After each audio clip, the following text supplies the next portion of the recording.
it's time to head into rookie season. We are going to kick off rookie season with a Superflex Titan Premium mock draft, and I'm joined by one of the best and brightest in the entire industry, Chad Parsons of UTH Dynasty. Chad, how are you doing this evening?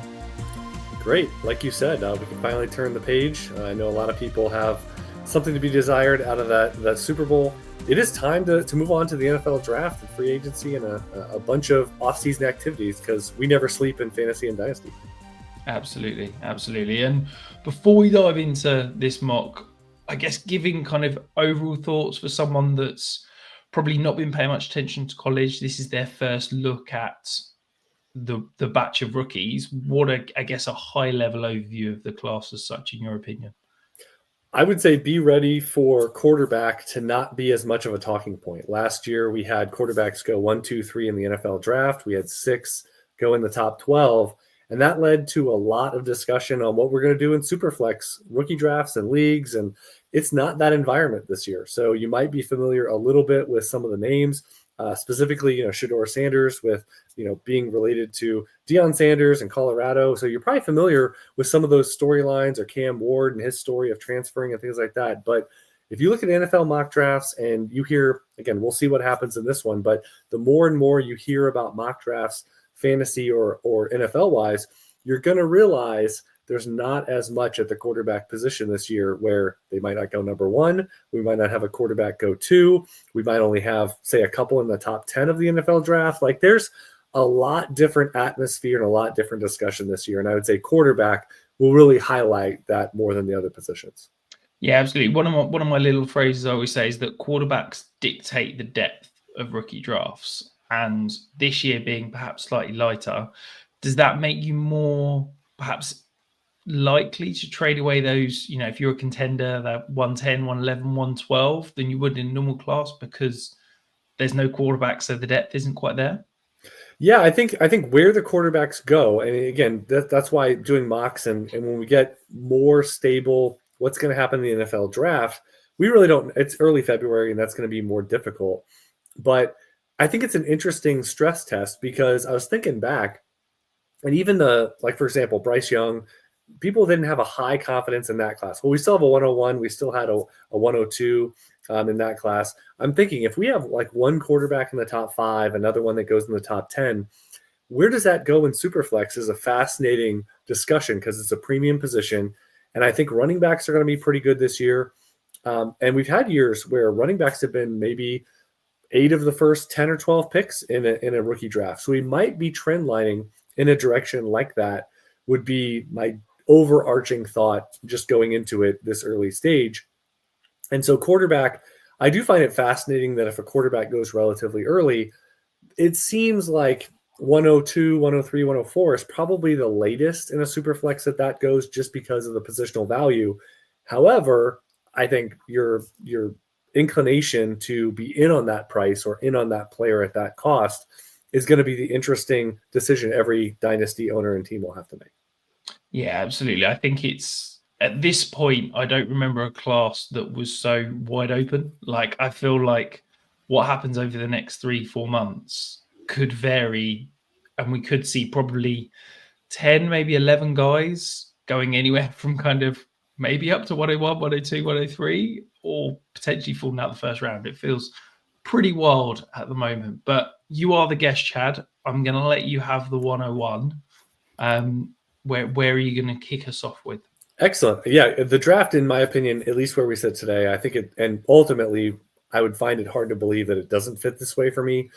It starts at 2. So you get the fun pick and the kind of the beginning of the draft, because I think Ashton Jeanty, running back out of Boise State, whether it's Superflex, we do have a little bit of tight end premium in this draft.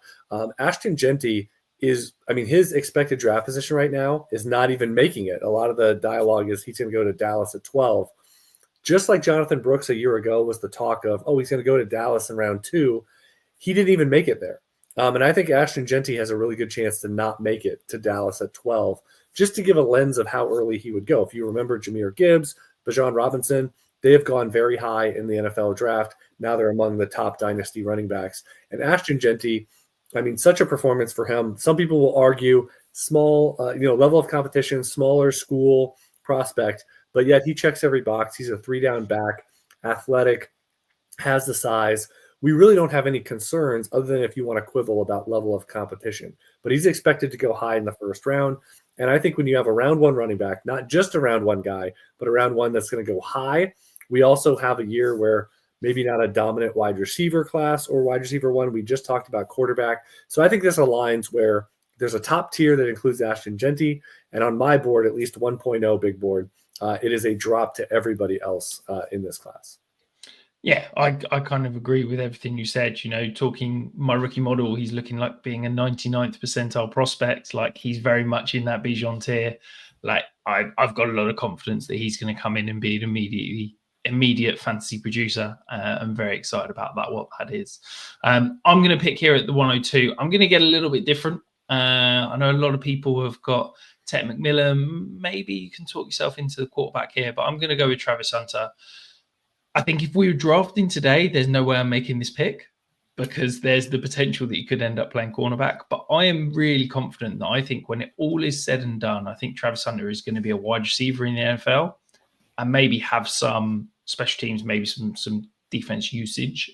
But I think he's going to be an every down wide receiver. And as a wide receiver, I've got very few question marks. I think he's phenomenal at the catch point. I think he's a great route runner. He's one of the best athletes we've ever seen at the position. Like I'm really excited about what he could be.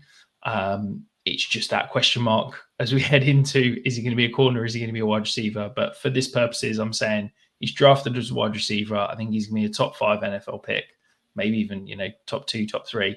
And I'm very, very excited to have him on my Dynasty rosters. I think it's fascinating on an exercise of any drafts that go on before the NFL draft, because I had a conversation on a show where it distilled down to what do we need to hear or see that you could have 100% confidence that he's going to be a full-time offensive player, because it's difficult enough to get players right, drafting them knowing what position they're going to play. And we really haven't had this circumstance of, well, this guy might play defense. I mean, that zeroes out. Or if he's a part-time offensive player, I mean, isn't that like Kavontae Turpin? I mean, isn't that like a Deion Sanders plus player from years and years ago, where that might be complete, even if he's good, it's completely unstartable for fantasy. So I find that fascinating with Travis Hunter. Yeah, I think if he's drafted as a cornerback, I'm not touching him at all for fantasy, because I don't think there's any world in which, as a part-time player, even if you're going to tell me he's going to play 70% of snaps as a wide receiver, I don't trust that. I don't think you can start him in managed leagues. Well, here's the fascinating part. Some of these platforms, if we go down to our nerdy level, some of these platforms, I don't think he's going to sit there and be listed as cornerback / wide receiver. If he's listed as a cornerback, are you even able to have him on your team? Are you even able to click the box start at wide receiver? Is that a flex? Are commissioners around the globe going to need to include a defensive option for your flex position? And that's where Travis Hunter can live. Like I think it's not discussed enough on the fantasy side of things right now, but we've got 2+ months to figure it out. I think we might even get to the NFL draft, and you might think, but the team that drafts him, I still don't think we're going to know.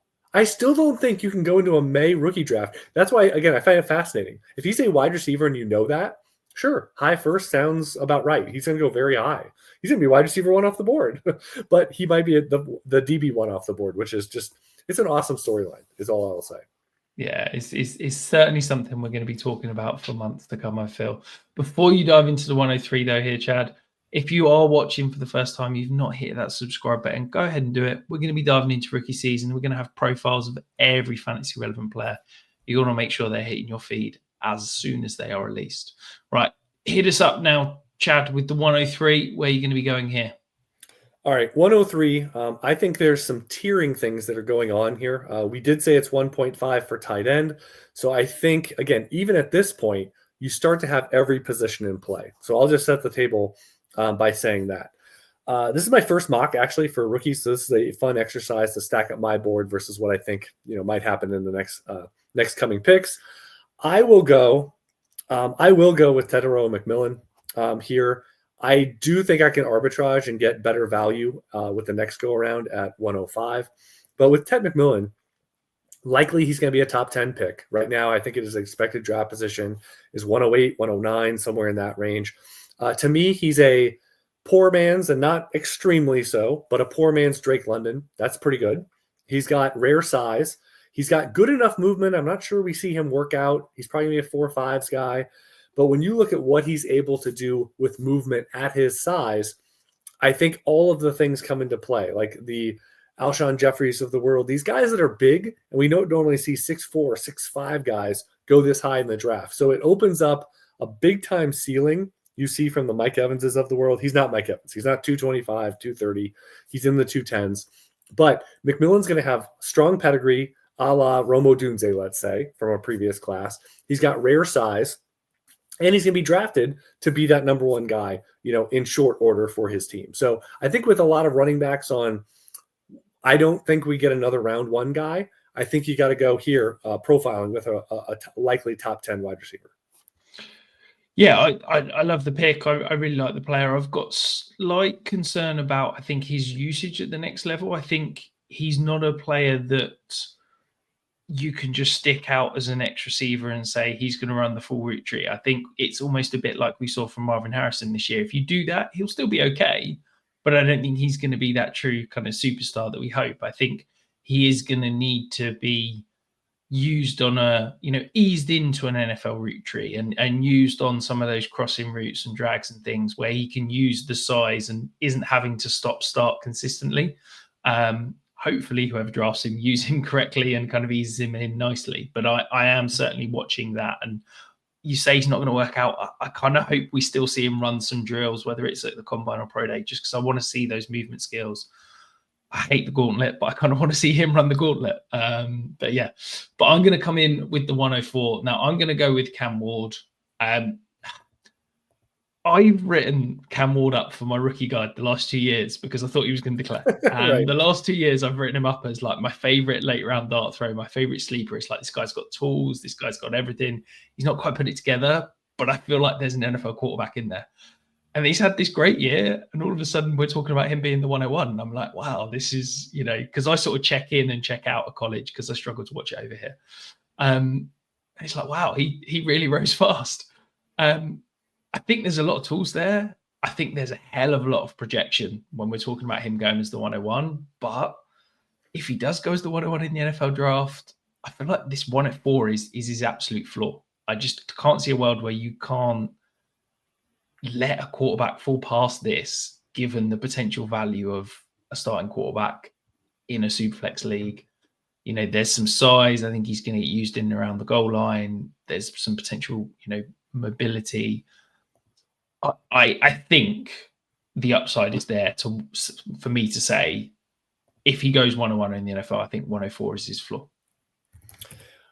I am already out there as having a lot of concerns about Cam Ward. I do think he'll have enough pedigree that warrants anything in this range, rookie drafting wise.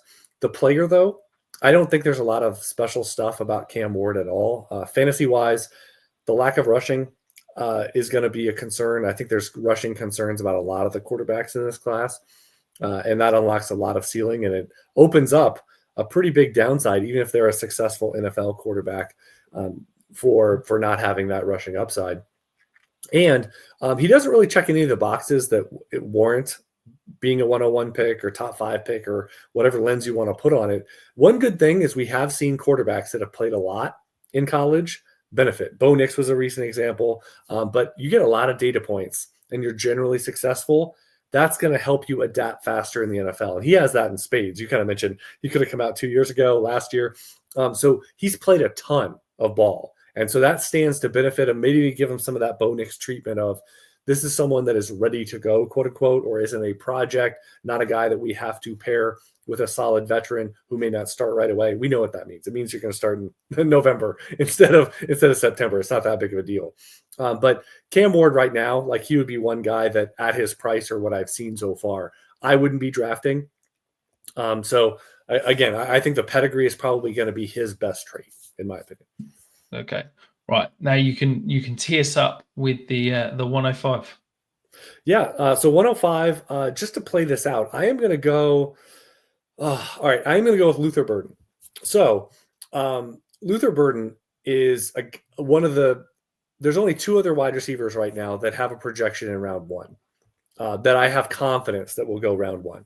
Luther Burden is my favorite metric or analytical profile at wide receiver. He strikes me as basically a poor man's Malik Neighbors. He is short but thick. He has a lot of yak ability. He's an elite producer. He had a down year, but yet he's still projected to be like a top 20 pick. I think there's a lot in the teens that are going to be interested in someone like Luther Burden. I think a good spot would be Tampa Bay there, and I think they actually are at 19 or so.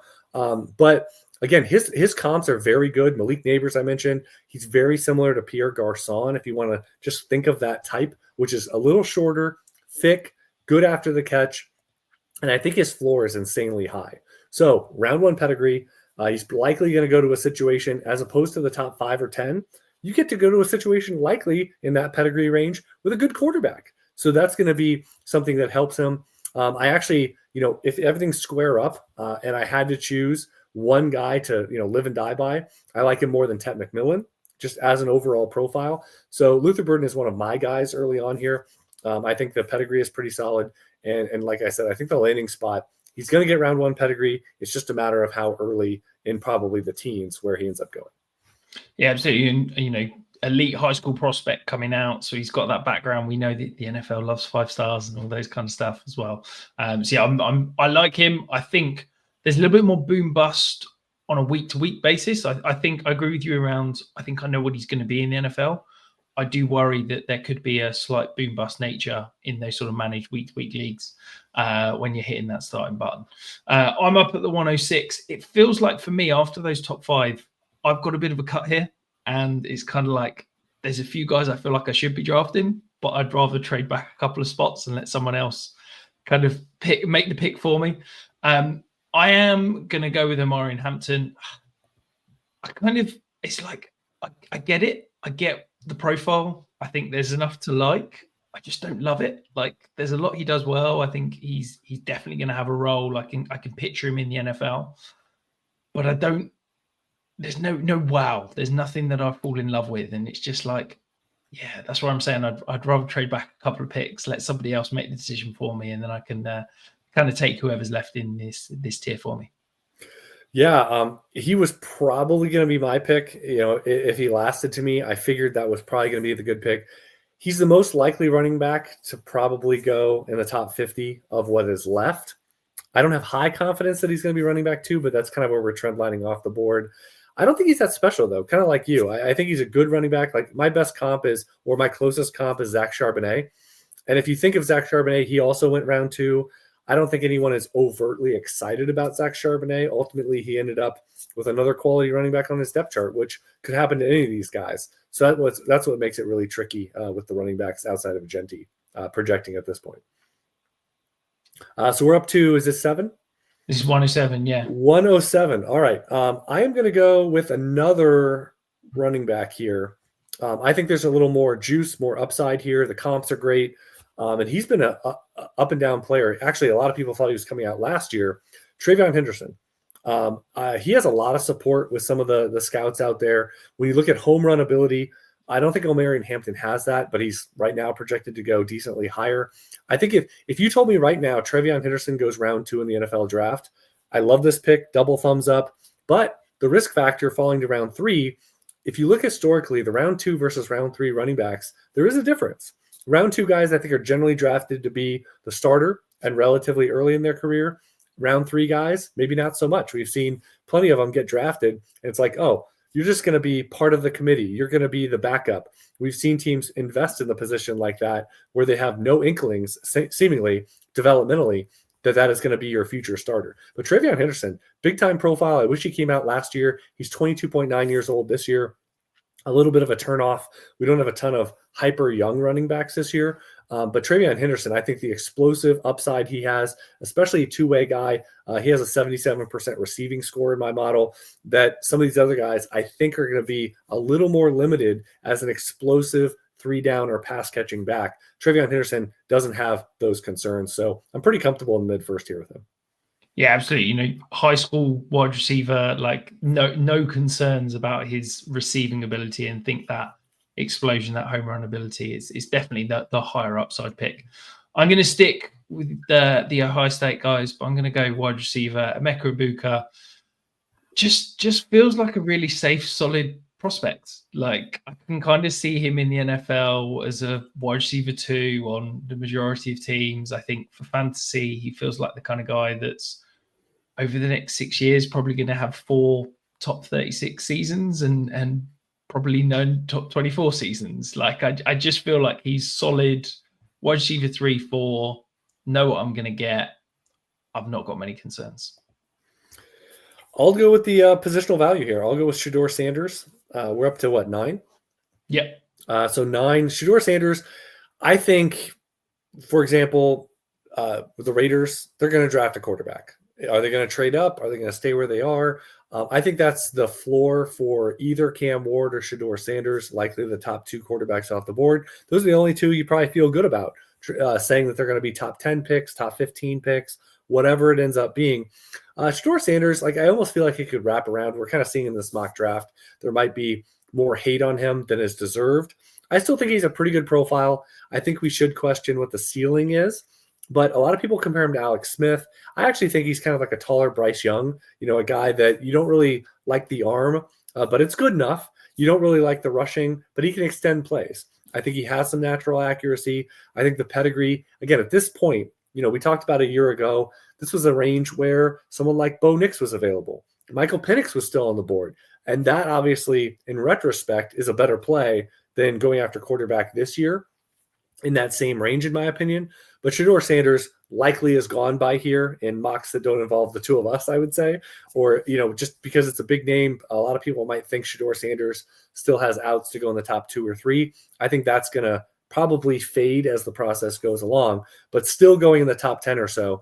I think in a chance to early start, Shedeur Sanders will have a chance to profit here from the later first.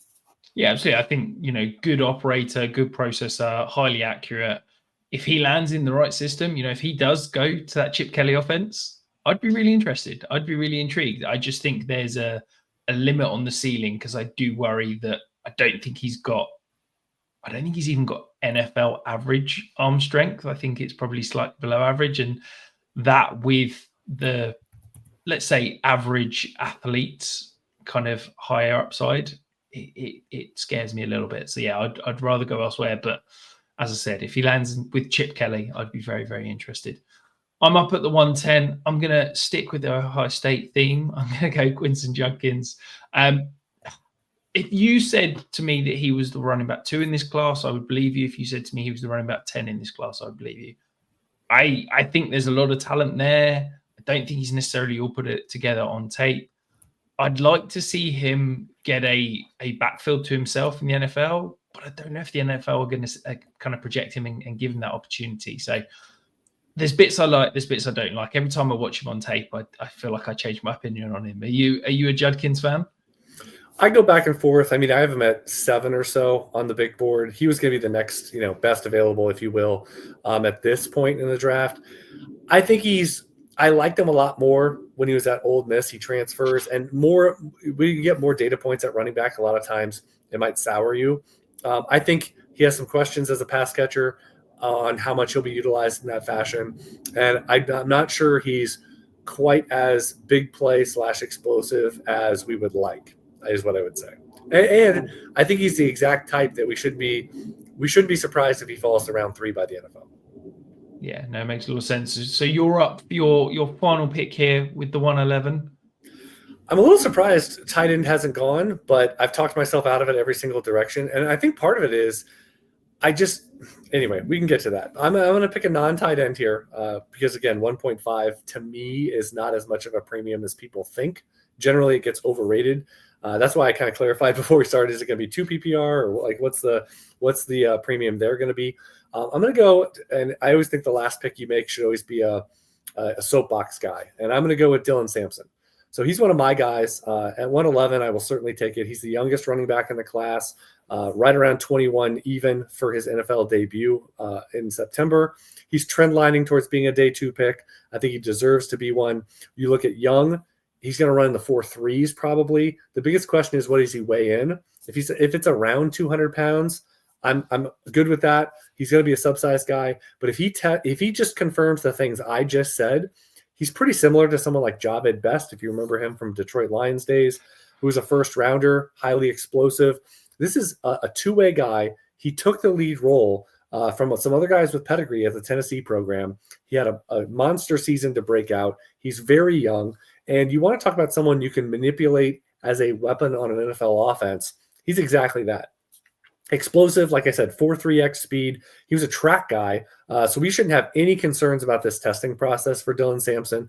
If he weighs in at like a $190, that would be my biggest concern, is that he's a sub-sized player that you kind of squint and go, Bucky Irving kind of stuff of like, you really have to get lucky in terms of what the role is. But as long as he's around 200, you're talking youngest guy, explosive guy, a highly productive guy to finish his career. And again, I think he's going to end up being a day 2 pick. So there's a lot of positives there to say this is a rare profile in a stack class, and yet you get some value here because a bunch of running backs have already gone. Yeah, I'm excited by Sampson. I got finished up watching him yesterday. Really like what I see. My concern is that he could be limited to that kind of 1B profile. Right.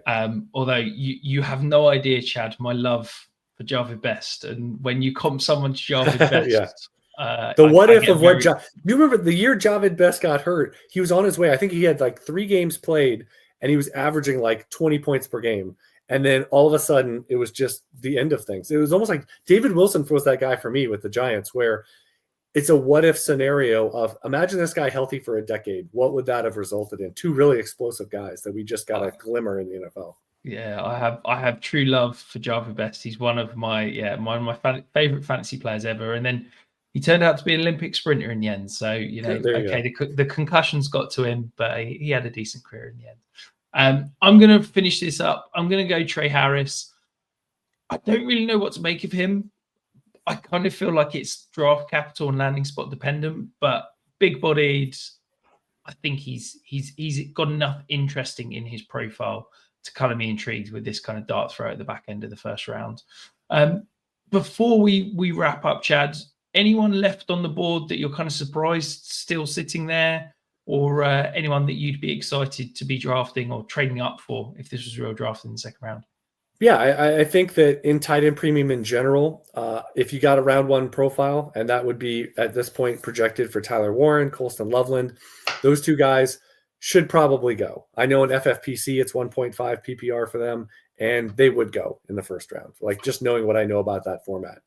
So those are 2 guys that late first, if we had a couple other guys in here drafting, I think that would be the case that they would go. I considered it. But again, and they certainly, just to clarify, if it was 2 PPR, my grade and my value on them has them worthy of being a top 5 or 6 pick. So they are in consideration. Elijah Arroyo, I saw, is rising now. He might be a round 1 pick by the NFL. But I would say the running back that interests me the most that did not go, that would go next for me, is Ollie Gordon. He was really productive, a big-time Devy name.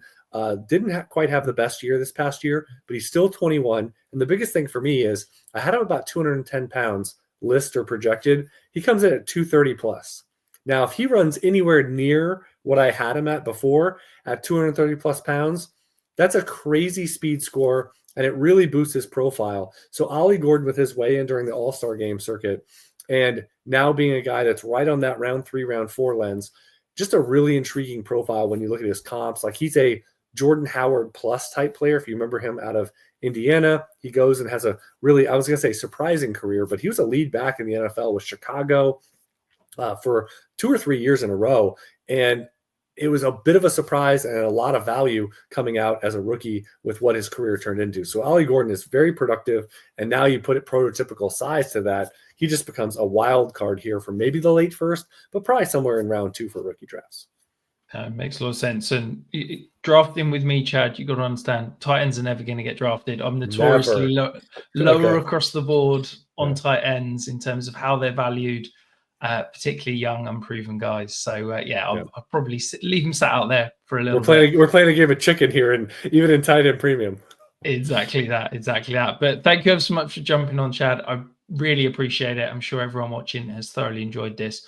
Remind everyone, if they don't already know, where can they find you? Where can they find your work?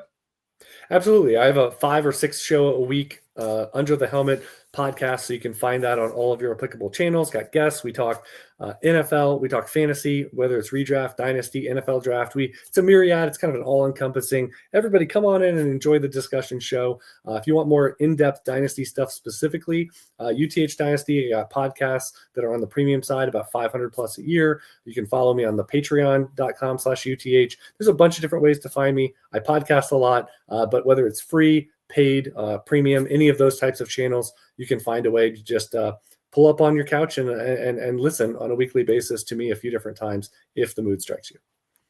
And absolutely, go and check out Chad's work. It is fantastic. I'm a big fan of it myself. And really enjoy the stuff he's doing over there. Well, that is it. We will be back very soon. As I said, rookie season is upon us, and we will be diving in every single day moving forward.